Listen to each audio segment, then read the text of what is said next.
mag-subscribe na po. Sa mga hindi pa nakasubscribe sa Donmar TV ha, mag-subscribe na po kayo kasi para kung nakasubscribe na po kayo sa Donmar TV, lagi kayong updated. At yung mga cellphones ninyo, mag-notify yan kung meron na tayong live at meron na tayong breaking news. Okay? Sabay-sabay tayong mag-subscribe sa Donmar TV. Subscribe sa mga hindi pa nakasubscribe. 1, 2, 3, go! Yan, nakasubscribe na ba? Gusto ko lang ipakita sa inyo itong larawan na ito na nagtitrending. Ito, lagi ko itong nakikita eh. Yan, lagi ko itong nakikita. Ito po ay ilang mga pictures ng Davao. Okay? I'm not so familiar about the names sa mga location ng mga Davao, pero parang nakakatuwa, nakakataba ng puso itong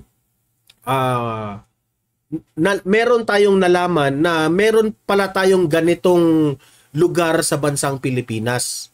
Sabi pa nga dito sa caption, Davao City, cleanest city in Asia. Ayan, kung makikita mo, para kang wala sa Pilipinas. 'Di ba? Sobrang linis. Tapos kung i-picture out mo sa top view, para talagang nasa labas, no? Para tayong nasa Singapore, ang dating, 'di ba? So I really appreciate Davao City. Ang tanong ko lang dito, nung nakita ko itong sobrang linis ng Davao City at magandang pagka-construct ng mga daanan na ito, napatanong ako, bakit hindi ito kaya ng buong Pilipinas? 'Di ba?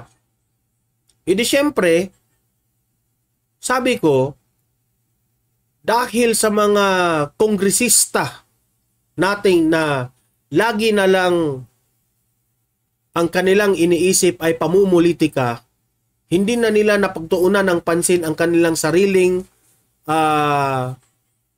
distrito. Pero look at the product of Davao now. Sobrang ganda, 'di ba? And it is safe to say na nagawa po ito dahil sa liderato ni former President Duterte, Vice President Inday Sara Duterte, at sa kasalukuyang mayor ng Davao City.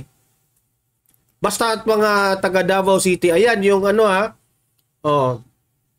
yung pangalawang channel natin, ayan, share na ni Mix Duhina. I-pin ko ito ha. Mag-subscribe rin kayo dyan sa aking second channel. Ang sobrang linis, sobrang maganda, at hindi ito ibabalita ng mainstream media. Alam naman natin ang mainstream media ngayon, takot sa administrasyon. 'Di ba? Dapat sana tayong ma-proud tayo na meron tayong ganito sa Pilipinas. Ang mainstream media sana ibabalita 'to. Pero ang nag-share nito, mga taong bayan. Kami, na hindi kami taga Davao, gusto naming magkaroon ng ganitong Di ba? Kaya nga, ang ma-advise ko dito sa Kongreso, wag kasi kayo puros pamumulitika.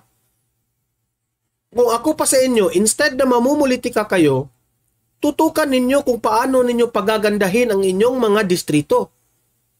Tutukan ninyo paano mapaganda ninyo ang bansang Pilipinas. Kasi kung gaganda po ang bansang Pilipinas, tayo rin naman lahat ang magiging proud. 'Di ba? Kaya nga binoto kayo ng taong bayan para gumawa kayo ng ganito. Ito yung gusto ng taong bayan, 'Di ba? Ayaw namin yung hearing dito, hearing doon. Wala namang kung makulong yan si VP Sara, kung makulong yan si former President Duterte, lahat ng mga kinalaban nyo dyan, mga tuwadkob kayo, kung makulong yan, hindi pa man rin uunlad ang bansang Pilipinas. Kahit sino nyo pang ipakulong, hindi pa rin uunlad, hindi pa rin Kaya pala nagagawa ng mga Duterte itong mga ganito kasi focus lang sila sa kanilang trabaho. 'Di ba? Bongbong Marcos, hindi ka ba nahiya dito? Dapat sana ma-challenge kayo. Nakita ninyo ang Davao na ganito, dapat ma-challenge kayo.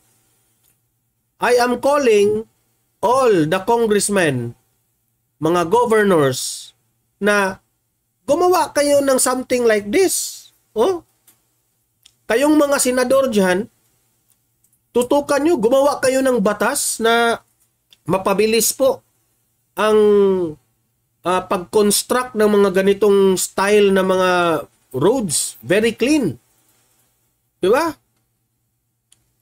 Lagi itong pinopost, Davao City, the cleanest city in Asia. Tapos babadikusin na naman nila, anong city is clean ng ganun? Hindi naman fake news yan. Davao City raw, cleanest, fake news.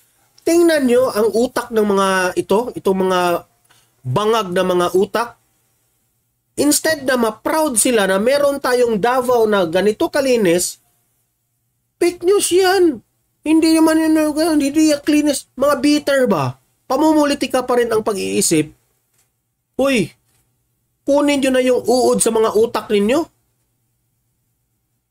You must be happy na merong isang Duterte na nakagawa ng ganito.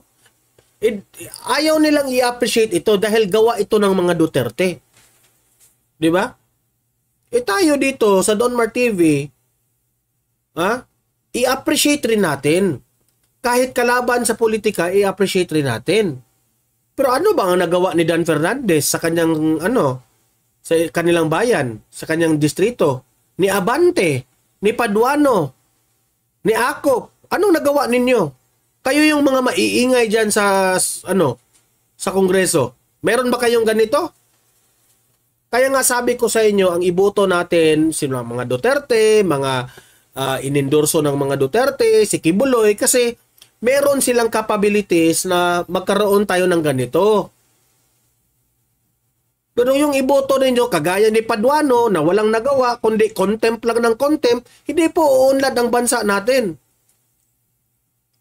Kung iboboto ninyo si Tambaluslos, na walang magawa kundi ang alam, pamimigay ng ayuda, hindi kayo makakaroon ng ganitong na mga daanan. Ayan, sobrang linis.